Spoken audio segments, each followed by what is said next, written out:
Paz do Senhor a todos, sejam todos bem-vindos a mais um trimestre da Escola Bíblica Dominical.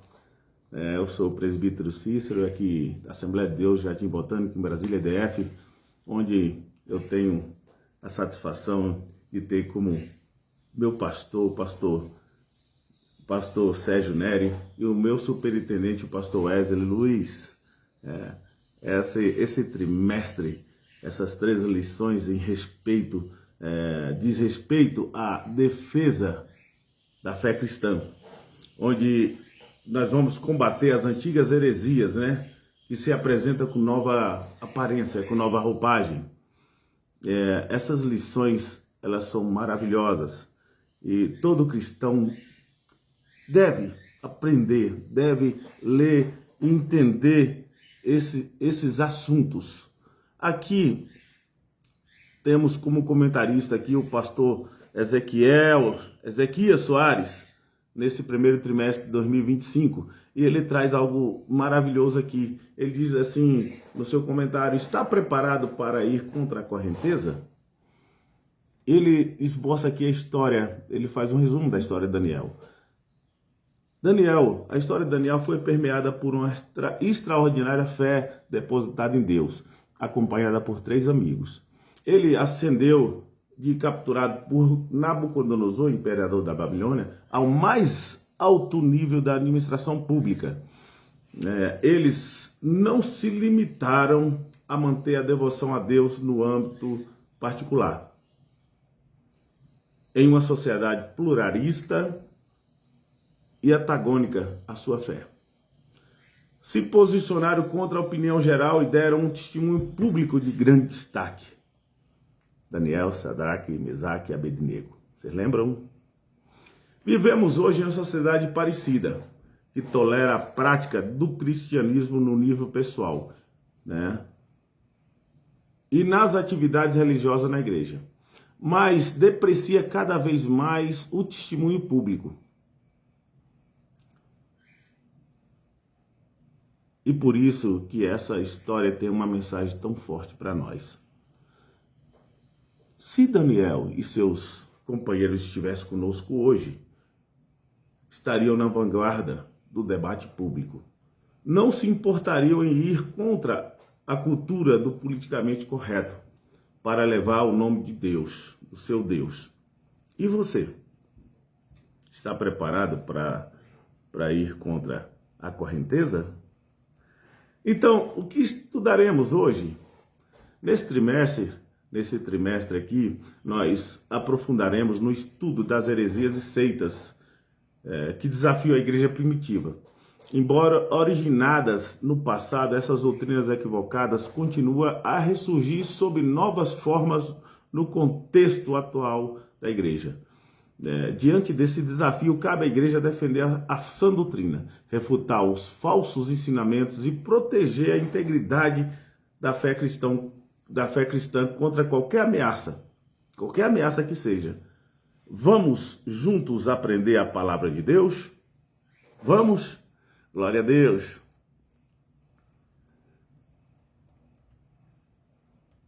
Aqui, nosso texto áureo, ele diz assim: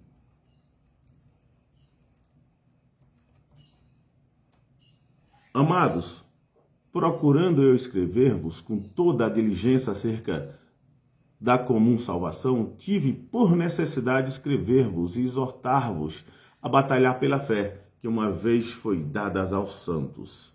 Está lá em Judas 3. Aí, comparando traduções aqui, nós temos a tradução Nova Versão Transformadora, que diz assim: amados, embora planejasse escrever-lhes com todo empenho sobre a salvação que compartilhamos, entendo agora que devo escrever a respeito de outro assunto, insistir que defendam a fé, que de uma vez por todas foi confiada ao povo santo. De uma vez por todas. E é interessante essa versão aqui, que ele diz assim: entendo agora que devo escrever a respeito de outro assunto, insistir que defendam a fé, que de uma vez por todas foi confiada ao povo santo. Essa versão Nova Versão Transformadora, que traz esse entendimento, né? Aqui a gente pode ver que a intenção, amados, a intenção aqui inicial de Judas era escrever acerca da gloriosa salvação, que é um bem comum dos cristãos. O Espírito de Deus, porém, o influenciou de tal modo que Judas sentiu a necessidade de uma mudança de direção. Não bastava redigir um simples texto doutrinário. Seus leitores precisavam ser fortalecidos por meio de um apelo energético. Deviam ser exortados a batalhar, né, diligentemente pela fé. Aí a gente pode ver que batalhamos com diligência pela fé, que uma vez por toda foi entregue aos santos. Presta atenção, a fé nos foi dada, nos foi entregue de uma vez por toda. O corpo doutrinário está completo. O cânon está fechado e nada mais pode ser acrescentado. Se é novidade, não é verdade. Se é verdade, não é novidade. Quando um mestre afirma ter recebido uma revelação superior ou adicional àquela que se encontra na palavra de Deus, na Bíblia, devemos refutá-la, rejeitá-la de imediato. A fé foi entregue uma vez por toda e não precisamos e nem devemos aceitar mais nada. Esta é a nossa resposta aos líderes de seitas e a seus livros que arrogam autoridade semelhante à das Escrituras. Ainda aqui, no texto áureo, é o Espírito Santo quem inspira as Escrituras. E é o Espírito Santo quem conhece as necessidades da igreja. Portanto, dessa forma, ele tirou Judas da intenção de escrever sobre soteriologia e o direcionou ao campo apologético. Aí eu pergunto o que é soteriologia. É parte da teologia que trata da salvação do homem, doutrina da salvação da humanidade por Jesus Cristo. Judas, então, ele escreveu de forma energética, combatendo os falsos profetas, os falsos mestres, os falsos ensinos. Portanto, o trimestre que tem característica apologética, ou seja, defesa da fé, ele vai seguir esses viés tão importantes, a ponto do Espírito Santo direcionar o escritor, direcionar um homem, esse escritor, esse homem, para falar sobre tal assunto. Oh, glória a Deus! Assim como Judas empreendeu esforços a combater as heresias, esse trimestre também vai abrir os nossos olhos para esse campo. Vai nos capacitar para tal missão, para tal tarefa. Glória a Deus. Aí vamos para a verdade prática. A verdade prática diz assim: heresias são crenças e práticas contrárias ao pensamento bíblico, que distorce os pontos principais da doutrina bíblica. Isso é heresia. Glória a Deus. Aqui, irmãos, a gente pode ver, aqui no ponto 3, conceituaremos de forma mais completa o termo heresia. No entanto, é oportuno fazer a seguinte observação. A palavra heresia, em seu sentido mais comum, não se refere apenas a pensar diferente, mas a divergir daquilo que a Bíblia apresenta como verdade. Por isso, é necessário cautela ao rotular uma pessoa ou igreja como herege. Nenhuma denominação religiosa é proprietária exclusiva da verdade. Essa autoridade, sabe a quem pertence? Pertence à palavra de Deus. Essa autoridade, né, exclusiva da verdade. Aqui na verdade prática nós temos uma definição. Esse texto ele se refere na introdução da lição da revista. E ele é expandido lá no ponto 3 a seguir, que a gente vai junto, né? Junto falar sobre esse assunto. Ainda, irmãos, falando sobre a verdade prática, não é para você sair por aí, né? Dizendo que fulano de tal, cicrano é herege. Não é esse sentido. Tem que ter muito cuidado, muito cuidado. Nenhuma denominação religiosa é proprietária exclusiva da verdade, nenhuma. Nem Assembleia de Deus, nem Batista, nem Presbiteriana, nenhuma, nem metodista, nenhuma igreja é proprietária exclusiva da verdade. Essa autoridade pertence sim à palavra de Deus, na qual eu disse agora há pouco. Olha como essa informação é importante aqui na verdade prática. É muito importante. Diligentemente, divergências doutrinárias, elas podem ocorrer, especialmente em pontos considerados secundários. Essas divergências, ela pode acontecer em pontos secundários. Isso não torna alguém automaticamente herege. Não torna. Por exemplo, no campo da escatologia, irmãos, nós temos divergências doutrinárias sobre a volta de Jesus. Temos. Alguns creem no arrebatamento e outros não creem no arrebatamento. Alguns são pré-triabolicionista.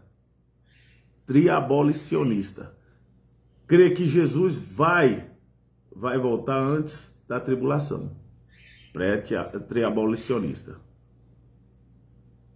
Outros são pós-tribulacionista. Pré-tribulacionista e pós-tribulacionista.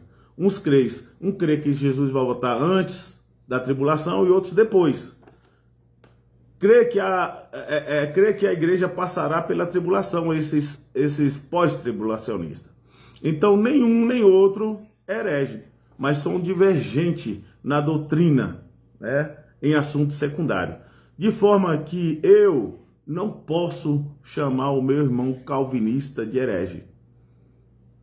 E ele não pode chamar o irmão arminiano, né, de herege.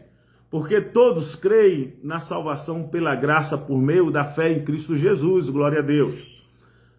Agora, a mecânica da salvação, como se dá a salvação, como acontece a salvação, aí é uma questão secundária. Pois todos creem, todos, tanto os pré como o pós, que Jesus quem salva. Que Jesus é quem leva para o céu. Agora, no campo da escatologia, todos creem em Jesus. Todos creem que Jesus vai voltar, no campo da escatologia. Agora, quando será essa volta de Jesus? Aí é um tema secundário. Agora, se eu disser assim, eu não creio na salvação, se eu disser pela graça por meio da fé, aí sim é heresia. Defender uma coisa de outra forma que não seja esta é heresia. Dizer que Jesus não vai voltar também é uma heresia, porque a Bíblia diz que ele vai voltar. Ele vem. Cristo Jesus vai voltar e está perto, irmãos. Glória a Deus.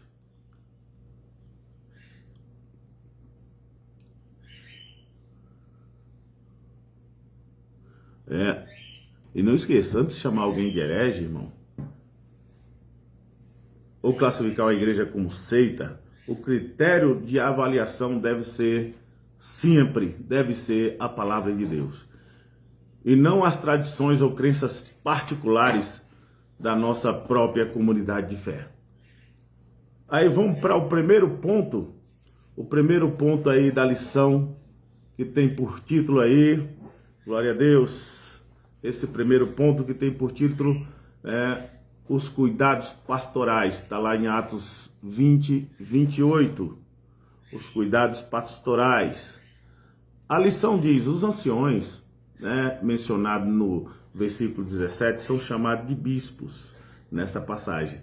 E ao dizer que eles foram constituídos pelo Espírito Santo para apacentardes a igreja de Deus, mostra que eles são pastores. A função primordial do pastor é alimentar, guiar, proteger o rebanho. Essa é a função primordial do pastor. Alimentar, né, guiar e proteger o seu rebanho. Está lá em Lucas 15. O Novo Testamento emprega essa metáfora ao tratar o relacionamento entre pastor e rebanho na igreja. A exortação apostólica aos líderes da igreja visa proteger os irmãos e irmãs das heresias e guiar todos na verdade do evangelho. Esse cuidado aparece dos ensinos de Jesus lá em Mateus, né? No Mateus 7, do 15 ao 20. O primeiro texto ali diz assim: cuide de vocês mesmos e de todo o rebanho, sobre o qual o Espírito Santo os colocou como bispos, para pastorear a igreja de Deus que ele comprou com seu próprio sangue. Está lá em Atos 20, e o versículo 28. Glória a Deus. O segundo texto diz assim em Atos 20, relata a terceira viagem missionária de Paulo. O apóstolo, o propósito de Paulo nesta viagem não foi plantar a igreja, mas formar obreiros para a seara do Senhor. Servir no campo da educação cristã. Ele criou uma escola teológica em Éfeso. A mensagem de Atos 20 foi dirigida originalmente aos líderes de Éfeso e continua valendo para todos os cristãos em todos os lugares e em todas as épocas. Glória a Deus. Todavia, o contexto também é de despedida.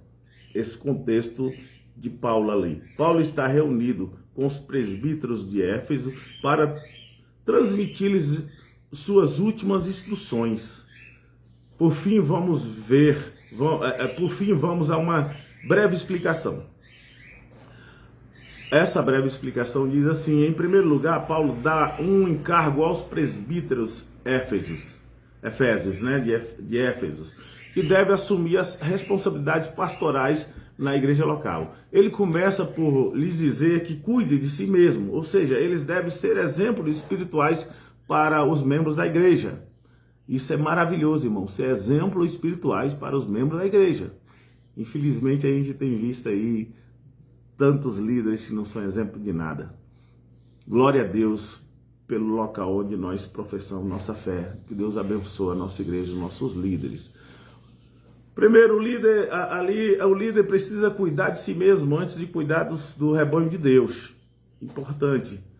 O líder precisa cuidar de si mesmo para não praticar o que condena. O líder precisa cuidar de si mesmo para não cair em descrédito. Olha que coisa maravilhosa, importante. Em segundo lugar, os presbíteros têm a tarefa de cuidar das necessidades espirituais de todo o rebanho. Necessidades espirituais de todo o rebanho. A expressão pastorear, conforme Strong, significa apacentar, cuidar, nutrir, proteger, suprir o necessário para as necessidades da alma. Dessa forma, entre outras coisas, é responsabilidade dos líderes nutrir a igreja com a palavra de Deus e protegê-la dos falsos mestres e de suas perniciosas heresias. Glória a Deus. Aí o subponto 2 tem por título Depois da minha partida, que está lá no versículo 29 do texto, né? Oh, glória a Deus.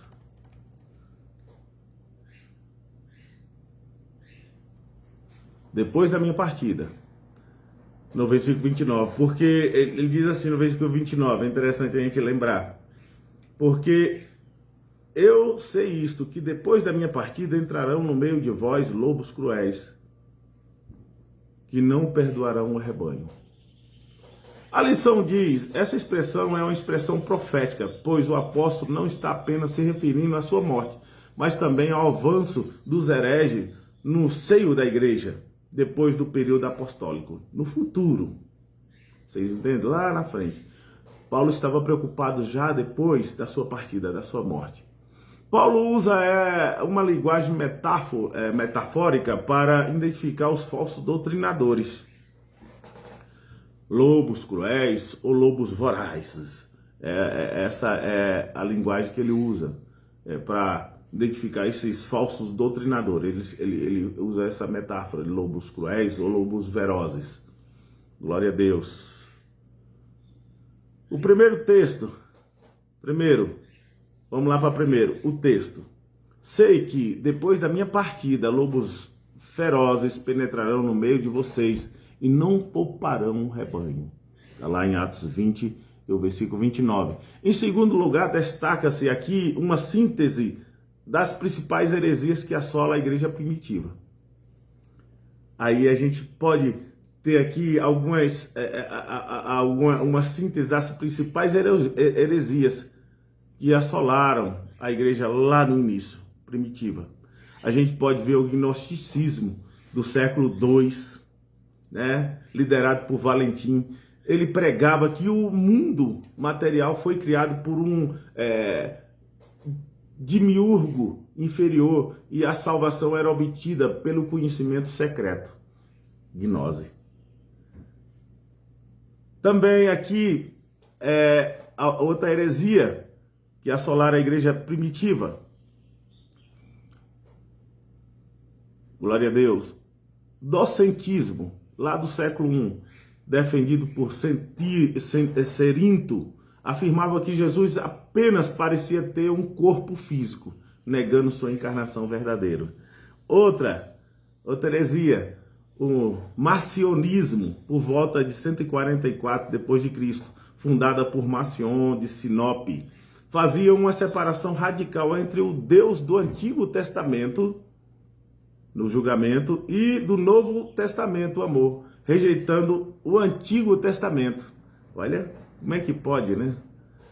Outra heresia, lá do tempo ainda antigo, o montanismo, por volta de 156 a 157 depois de Cristo, liderado por Montano, enfatizava a revelação contínua do Espírito Santo e prática ascéticas rigorosa, pregando a iminência do fim dos tempos. Olha que coisa terrível, né? Ainda tem outro, arianismo, no início do século IV, propagado ali por Arion, por Ario, né? Ele negava a coeternidade de Jesus com Deus Pai. Negava essa coeternidade, afirmando que Jesus era uma criação divina inferior ao Pai. Ainda tem o novacionismo, meados do século III, iniciando por Novaciano, né? Defendia que apenas membros moralmente perfeitos deveriam compor a igreja, negando a remissão dos que negaram a fé.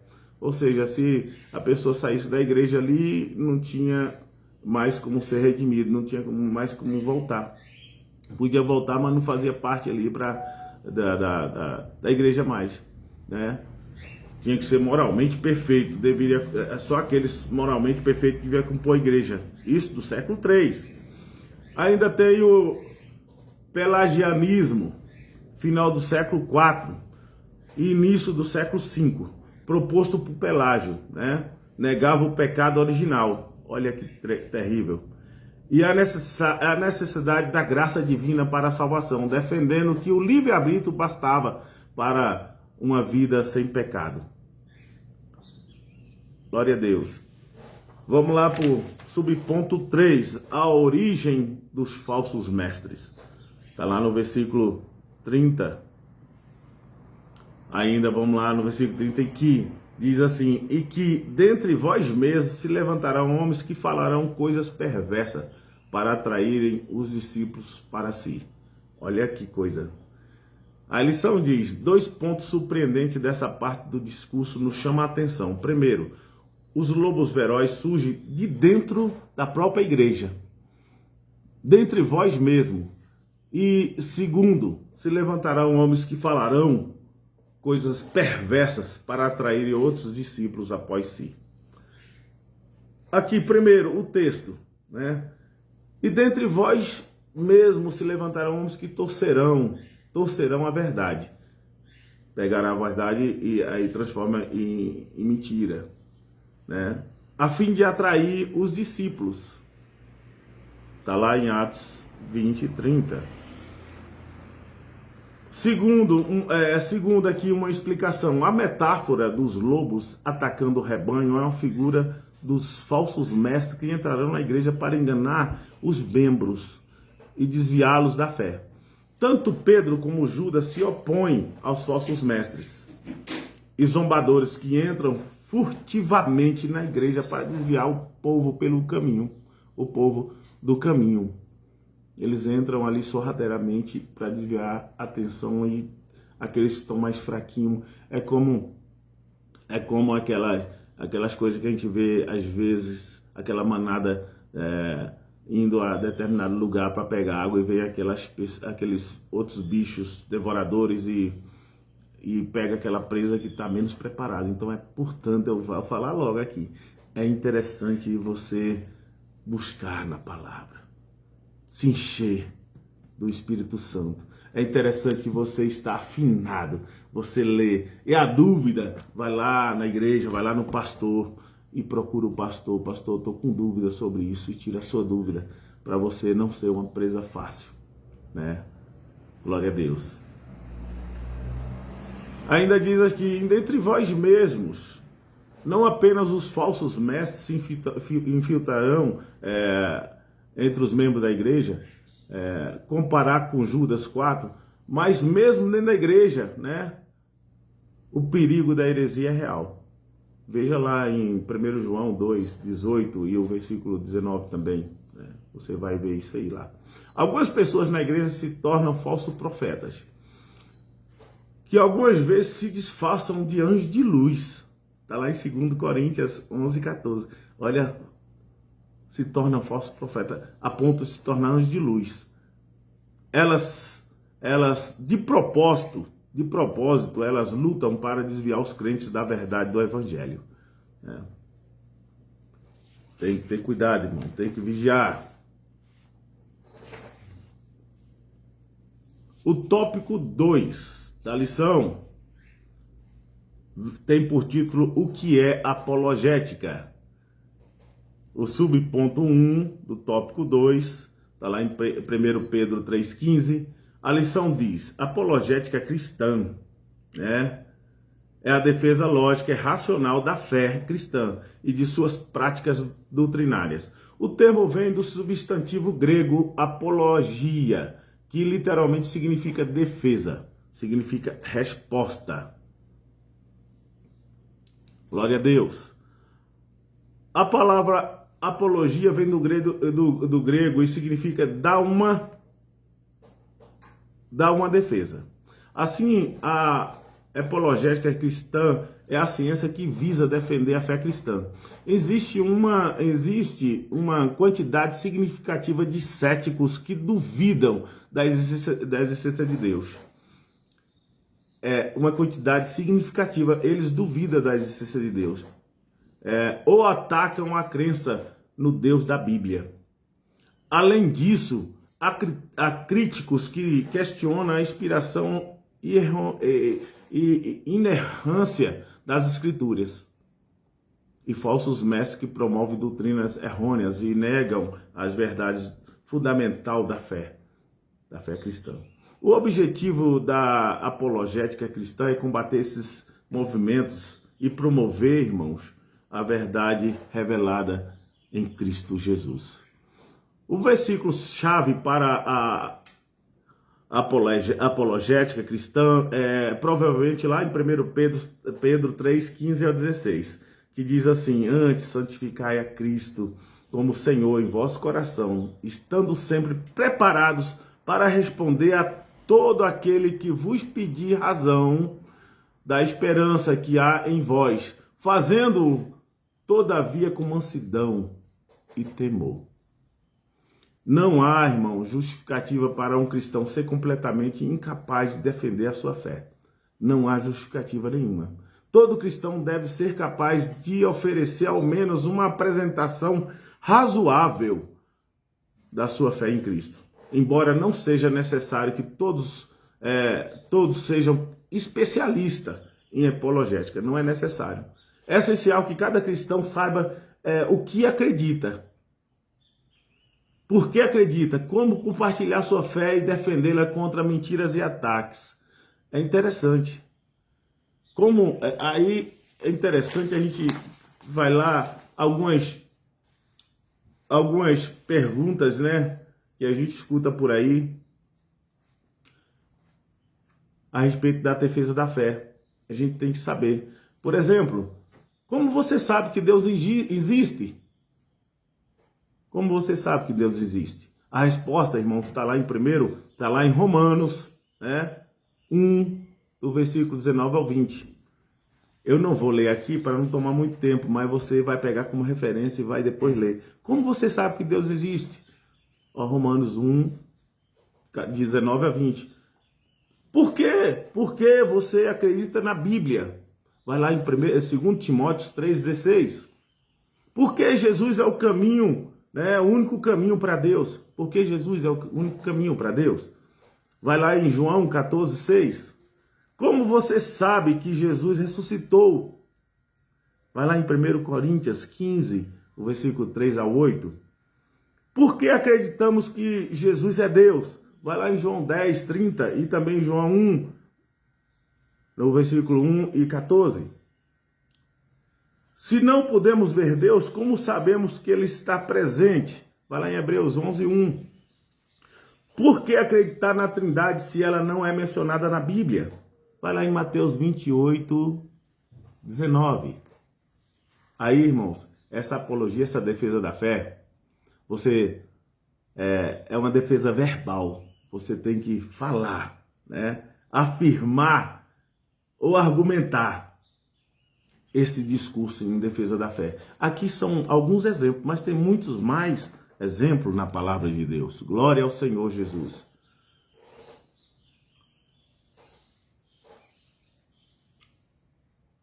Aqui, o que é apologética? A lição, há quem pergunte que essa defesa seja uma resposta ou uma acusação, visto que essa mesma palavra, apologia, aparece no sentido do Novo Testamento como defesa de uma acusação tanto formal, lá em Atos 22, versículo 1, 22, 1, e o 25 e o 16.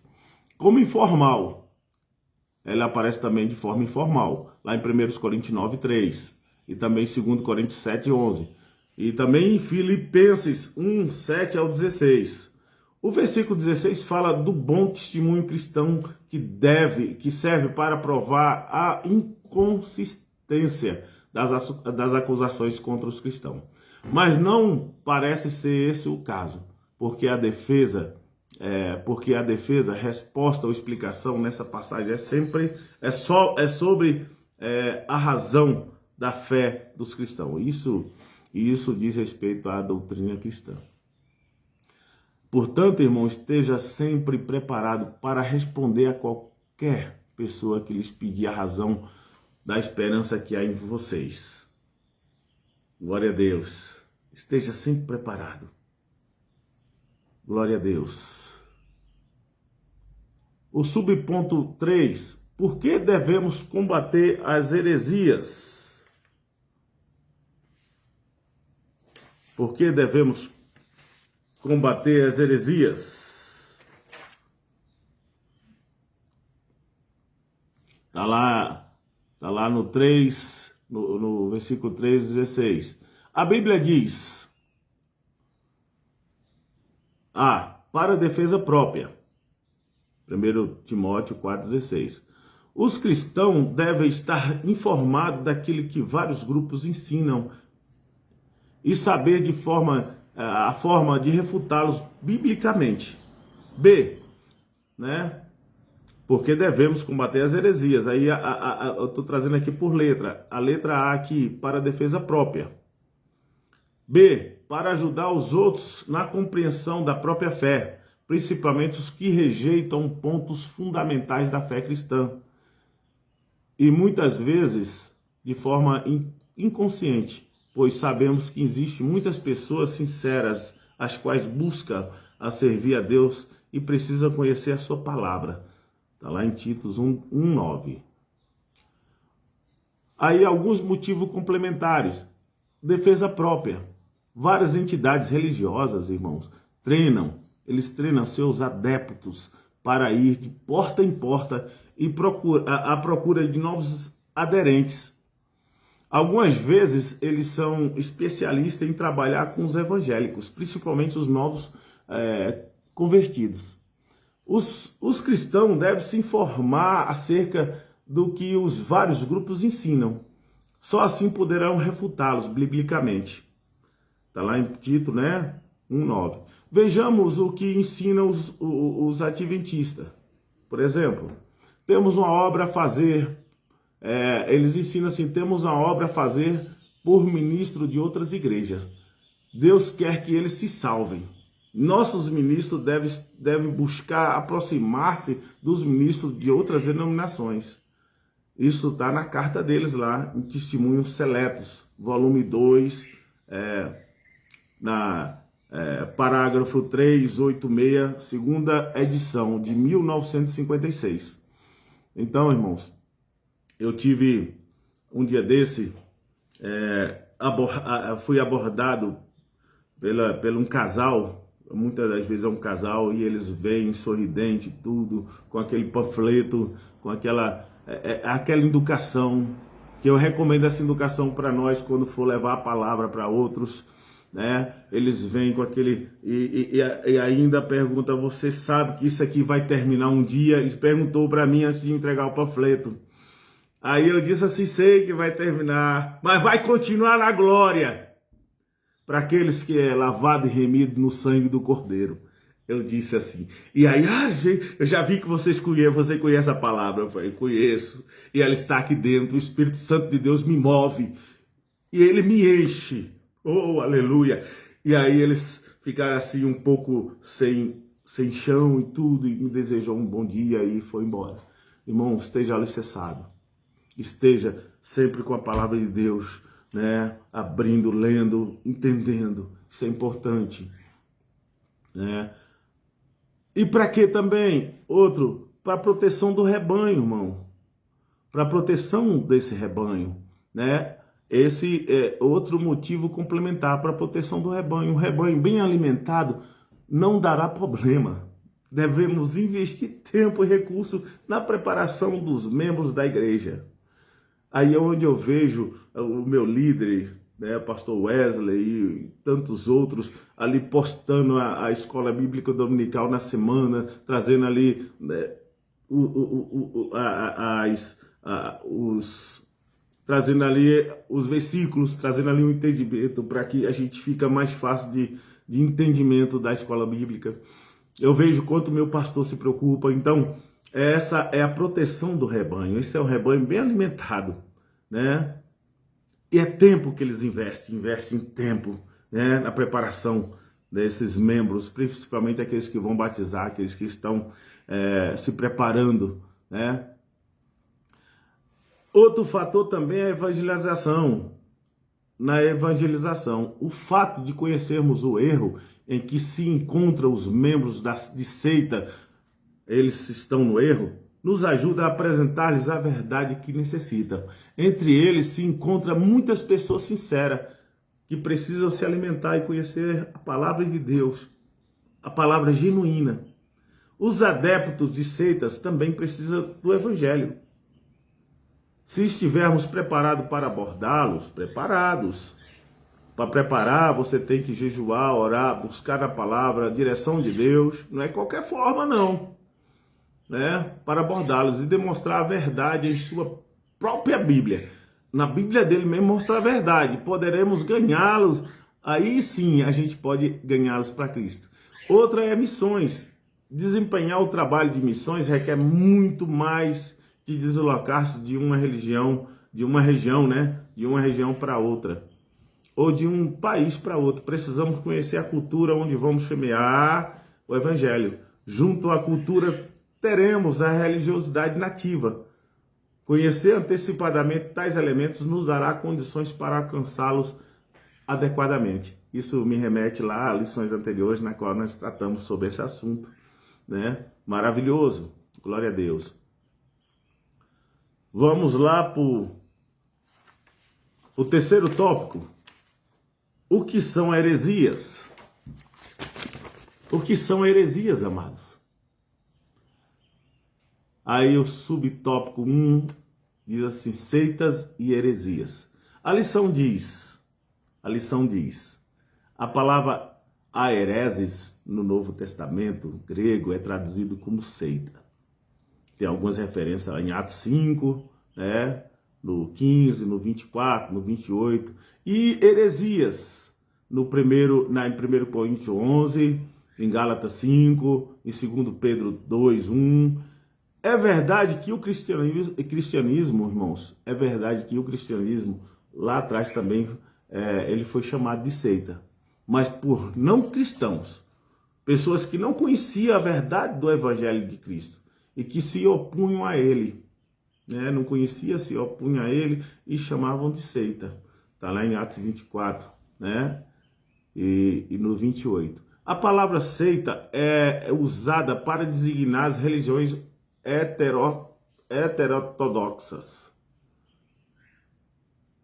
É um termo já desgastado, trazendo em si muitas vezes um tom pejorativo, por isso devemos saber quando aplicá-las. Irmãos, a palavra seita é usada para designar as religiões heterodoxas. O que é isso? É uma religião que defende uma doutrina contrária aos princípios fundamentais de uma religião. Ou seja, que se opõe a dogmas ou padrões estabelecidos de um grupo. Então, que é contrária à palavra, que não está de acordo, né? Então, essas religiões heterodoxas. Glória a Deus.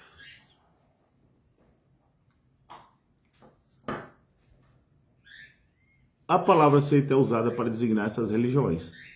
É um termo desgastado, trazendo em si muitas vezes um tom pejorativo. Por isso devemos saber quando aplicá-la. Do ponto de vista cristão, né, heresia é o ato de um indivíduo ou de um grupo afastar-se do ensino da palavra de Deus e adotar e divulgar suas próprias ideias. Heresia é isso. Ou as ideias de outrem, em matéria de religião. Em resumo, é o abandono da verdade. É simples. Heresia é abandonar a verdade, a palavra de Deus. Uma seita é identificada, em geral, pelo que ela prega a respeito dos seguintes assuntos. Uma seita é identificada, em geral, pelo que ela prega a respeito dos seguintes assuntos. Ela é identificada quando ela prega a respeito dos seguintes assuntos: a Bíblia Sagrada, a pessoa de Deus, a queda do homem e o pecado, a pessoa e a obra de Cristo, a salvação e o porvir, a glória de Deus. Então, é fácil você identificar quando ela não está de acordo com esses assuntos aí, sobre salvação, sobre o porvir, sobre a pessoa, a obra de Cristo, sobre a queda do homem e o pecado, sobre a pessoa de Deus, sobre a Bíblia Sagrada. Então, se ela está contrária a tudo isso aí, é uma seita. Ela é identificada rápido. Então pega essa visão. Se o que uma seita ensina sobre esses assuntos não se harmoniza com as escrituras, podemos afirmar que estamos diante de uma seita herética. Entre as principais razões para o surgimento de seitas falsas no mundo atualmente, destaca-se as seguintes: ação diabólica no mundo. Né? Entre essas principais razões para o surgimento de seitas falsas no mundo atual, destaca-se as seguintes: ação diabólica no mundo, está lá em 2 Coríntios 4.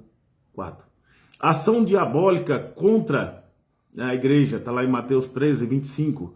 Ação diabólica contra a palavra de Deus, está lá em Mateus 13, 19. O descuido da igreja em pregar o evangelho completo. Olha, irmão, não é pegar ali um texto e não ver o contexto e não pregar o evangelho por completo. Está lá em Mateus também 13:25 esse assunto. O descuido da igreja em pregar o evangelho por completo. Porque tem igreja que é só oba-oba. É só luzes e acabou. Não prega o evangelho. Não fala sobre a volta de Jesus. Não fala sobre a salvação. Não fala sobre o inferno. Não fala sobre nada. Então tem que ter cuidado. A falsa hermenêutica também está lá em 2 Pedro 3,16. Né? A falta de conhecimento da verdade bíblica está lá em 1 Timóteo 2,4. A falta da maturidade espiritual está lá em Efésios 4, versículo 14. Essas são as principais razões para o surgimento de seitas falsas no mundo atualmente. Então, irmão, a gente tem que se policiar sobre isso, né? O tópico 2 aí, a hereses no Novo Testamento, né? A lição diz, esse vocabulário aparece com o sentido de partido, espírito sectário. Olha, e o que é sectário? Que pertence à seita, né? E nem sempre representa uma ruptura com o sistema convencional de determinada comunidade. Os seduceus e os fariseus eram seita que formavam facções, irmãos, dentro do próprio judaísmo. Está lá em Atos 5:17 e também no 26:5. E a versão bíblica traduz por partido. A versão bíblica, ela traduz isso por partido, né? Paulo adverte que não haja no meio da igreja essas divisões, a hereses, e condena as inovações doutrinárias que buscam divisões ou dissensões. Então essas divisões Paulo condena mesmo. Está lá em 1 Coríntios 11:19 e também em Gálatas 5:20. Aí um grande professor, William Barclay, escreveu o seguinte: o verbo grego aereia significa eleger, e a palavra grega hereses significa partido, escola ou seita. Originalmente a palavra não tinha nenhum significado negativo. Uma a hereses era apenas um partido da qual uma pessoa desejava pertencer. O significado negativo aparece quando uma pessoa erige sua opinião privada contra todo o ensino, acordo ou tradição da igreja. Um herege é simplesmente uma pessoa que decidiu que está certa e que todos os demais estão equivocados. Esse é o herege. O herege é uma pessoa que transforma as próprias ideias na prova e na medida de toda a verdade. É uma pessoa que transforma as próprias ideias dela na prova e na medida de toda a verdade. Então esse é o herege. Agora, olhando para o aspecto negativo do termo hereses, destaca-se uma severa advertência de Paulo aqui feita a Tito. Ele diz assim: evite, Tito, porém, controvérsias tolas, genealogias, discussões e contenda a respeito da lei, porque essas coisas são inúteis e sem valor. Quando aquele que provoca divisões, né, Paulo falando a Tito, advirtam uma primeira, uma segunda vez. Depois disso, rejeita ele. Você sabe que tal pessoa se perverteu e está em pecado. Por si mesma está condenada. Por si mesma. Está lá em Tito 3, 9 ao 11. Tito deveria evitar pessoas que gostavam de criar partido dentro da igreja e semear a cisania da heresia e da discórdia. Nada machuca mais a igreja, irmãos, do que aqueles que se apartam da verdade e vivem criando mal-estar. Nada machuca mais a igreja. criando mal-estar, ferindo a comunhão, falando mal das pessoas e maculando sua honra. Eu vou dizer mais uma vez, irmão, Tito deveria evitar pessoas que gostavam de criar partidos dentro da igreja e semear a cisania, ou seja, a heresia, a semear essa raiva da heresia e da discórdia. Nada, irmão, machuca mais a igreja do que aqueles que se apartam da verdade e vivem criando mal-estar, ferindo a comunhão, falando mal das pessoas e maculando sua honra. A igreja é lugar de adoração, é lugar de unidade, é lugar de estarmos adorando junto ao Criador, é lugar da lenha pegar fogo, é lugar de comunhão, de oração, é lugar onde Deus habita, onde a presença do Espírito Santo está, onde o Senhor age, o Senhor fala, o Senhor adverte, o Senhor enche, onde você busca resposta e o Senhor traz resposta. Oh, aleluia! O tópico 3 aí, amados, heresias de perdição. Está lá em 2 Pedro 2:1, né? 2 Pedro 2:1.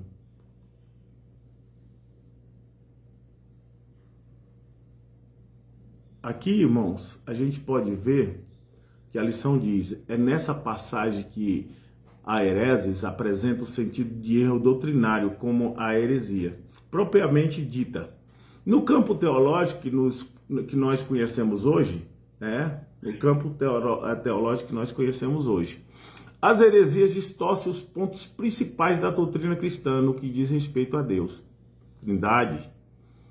O Senhor Jesus Cristo é o Espírito Santo. Ao ser humano, natureza, pecado, salvação, origem e destino. Aos anjos, à igreja e às escrituras sagradas. O mais grave erro é quando diz respeito à divindade e interfere na salvação. Está lá no versículo 1, parte B. Pois não existe salvação sem Jesus. 1 João, lá em João, 1 João não, em João 14:6, em Atos 4:12. Primeiro, o texto bíblico, vamos lá. No passado, lá, o texto bíblico aqui em 2 Pedro 2:1, diz assim, no passado surgiram falsos mestres no meio do povo, como também surgiram entre vocês falsos mestres. Esses introduzirão secretamente heresias destruidoras, chegando a negar o soberano que os resgatou, trazendo sobre si repentina destruição. Segundo, uma breve explicação aqui. Os falsos mestres são perigosos porque se introduzem na igreja e se apresentam como ministro do evangelho. São versados na arte da dissimulação, irmãos, pois sabem que as pessoas ficariam precavidas caso eles se apresentassem abertamente como ateus ou agnósticos. Carregam a Bíblia debaixo do braço, e empregam termos ortodoxos, mas os aplicam de forma totalmente distorcida. As heresias dos falsos mestres desembocam numa negação categórica do próprio Senhor Jesus. Por isso, esses falsos mestres não escapariam da destruição, Negam a inspiração da Bíblia, o caráter pecaminoso do ser humano, a morte vicária de Jesus Cristo na cruz, a salvação somente pela fé, e até mesmo a realidade do julgamento eterno. As heresias são de fato destruidoras. Elas, além de distorcer a verdade, elas têm a capacidade de cegar e privar o homem da salvação. Por exemplo, como alguém que não crê em Jesus e na salvação pela graça por meio da fé pode ser salvo? Como alguém que não acredita na doutrina do pecado pode se arrepender e confessar suas faltas, se ele não acredita? Se ele, eu não acredito nessa doutrina do pecado, porque ninguém peca. As heresias são de fato as heresias de fato, irmãos, são de fato destruidoras. Elas, além de distorcer a verdade, elas têm a capacidade de cegar e privar o homem da salvação. Mas a palavra de Deus, ela tira todo entrave. Ela desvenda. Ela capacita o homem. Portanto, irmãos, tomem cuidado. Vigia. Vamos lá para mais uma conclusão da nossa EBD desse trimestre. Aleluia, Deus. A igreja de Cristo Jesus, irmãos, aqui, né? A igreja moderna, a conclusão aqui para fechar essa lição, a igreja moderna, a igreja atual, enfrenta uma grave crise espiritual. Enfrenta. Devido à negligência na leitura e no estudo das Escrituras.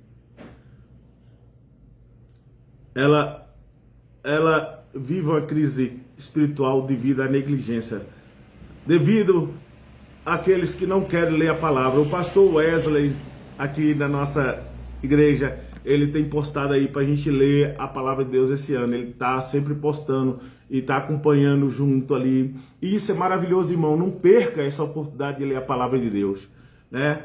Porque a crise espiritual é devido à negligência da leitura da palavra. A Bíblia, que deveria ser a base inquestionável da fé e da prática cristã, tem sido deixada de lado. Essa é a Bíblia, que deve ser a base inquestionável da fé cristã e da prática cristã. Ela foi deixada de lado, substituída muitas vezes por opiniões humanas, experiências emocionais e tendências culturais. Pessoas que só vivem ali no WhatsApp, não sei o que, esquece da palavra, esquece do momento de leitura da palavra, esquece do seu devocional. Esse afastamento, irmão, da palavra de Deus enfraquece o discernimento espiritual do crente, deixando muitos cristãos incapazes de distinguir a verdade das outras doutrinas falsas. Então, como é que você vai saber se é verdade se você não lê a palavra? Como é que você vai entender se você não procura saber? E aí você não tem capacidade de refutar, de saber aqui, porque Jesus é o único caminho para Deus. Você é por isso que pergunta por que você acredita na Bíblia, você não sabe a resposta, Porque toda a Escritura é divinamente inspirada, irmão, e proveitosa para ensinar, para redarguir, para corrigir, para instruir injustiça. Você tem que saber disso. E aqui, irmão, sem o alicerce sólido das Escrituras, as heresias encontram terreno fértil para se multiplicar. Sem esse alicerce sólido das Escrituras, as heresias encontram esse terreno fértil para se multiplicar, seduzindo aqueles que carecem de conhecimento bíblico e maturidade espiritual. A falta da leitura sistemática e reflexiva da Bíblia resulta na ignorância sobre os fundamentos da fé, permitindo que as ideias distorcidas, ensinamentos equivocados sejam aceitos sem questionamentos. Então, portanto, irmãos, a solução para esse problema é um retorno genuíno à palavra de Deus. Você comer Bíblia, você estudar a Bíblia. E outra hora antes, pede a Deus discernimento. E digo mais uma vez, se tiver dúvida, vai no nosso pastor. Vai no seu pastor local. Não deixa ser levado por águas daqui e da lá, por ventos daqui e ventos de lá. Eita Deus, a Deus falando comigo, com você. Aleluia. As igrejas, irmãos, precisam resgatar o hábito da leitura bíblica, promovendo um ensino sólido, incentivando os crentes a examinarem as escrituras, como os bereanos lá em Atos 17:11, que eles olham, não vou ver se tá certo isso aqui, eu vou dar uma olhada, calma aí. Irmãos, não deixa ser levado não, pode ser quem for, Pode ser quem for que está com a palavra ali. Você vai ver se ele está de acordo, se ele está trazendo o ensinamento certo. Vai na palavra. Somente assim, amados irmãos, somente desse jeito será possível você se fortalecer na fé, proteger-se contra as heresias e cumprir o chamado de ser uma luz em um mundo repleto de engano espiritual. Glória a Deus. Antes de orar, eu vou deixar aqui, ó, para que você, eu acho que dá para você depois dar um pause aí e verificar sobre isso, sobre esse assunto aqui que eu falei com você, ó. Tá bom? Deus abençoa, Deus guarde, abençoa a sua vida em tudo. Eu vou orar para terminar essa lição e ora comigo. Ora comigo, irmãos. Aleluia. Olha, Senhor, eu peço a Ti, meu Deus, que nos capacita, que cria em nós o desejo da leitura diária da Tua Palavra, que cria em nós, Senhor Jesus, essa vontade de desvendar os Teus mistérios, de conhecimento, Pai, da Tua Palavra. Abençoa assim, Senhor Jesus, cada irmão. Deus, que todas as coisas sejam, Senhor Jesus, para o bem daqueles que Te buscam. Que, Senhor Jesus, essas heresias, Senhor Jesus, essas contendas sejam, Senhor Jesus, retiradas do meio do Teu povo. Senhor Jesus, que seja, Senhor Jesus, desvendado nossos olhos, tirada a venda, Pai, para que a gente possa enxergar o conhecimento da palavra, a verdade, Pai. Senhor Jesus, que aqueles que estão, Senhor Jesus, limitados, que não podes, ou falado a eles, Senhor Jesus, para não precisar ler a Tua palavra, que eles criem um desejo de buscar, Pai Santo, na Tua palavra, de estudá-la, de conhecer a verdade, porque só a verdade liberta. Deus, obrigado por mais uma EBD. Obrigado, Senhor Jesus, pelo esse Teu amor. Que essas heresias, essas seitas, Senhor Jesus, não venham, Senhor Jesus, de forma nenhuma nos tirar do foco principal, que é a Tua glória, o Teu reino um dia na nossa vida. Obrigado, meu Deus, e abençoa o Teu povo, abençoa a Tua igreja. Amém. Amém. Glória a Deus.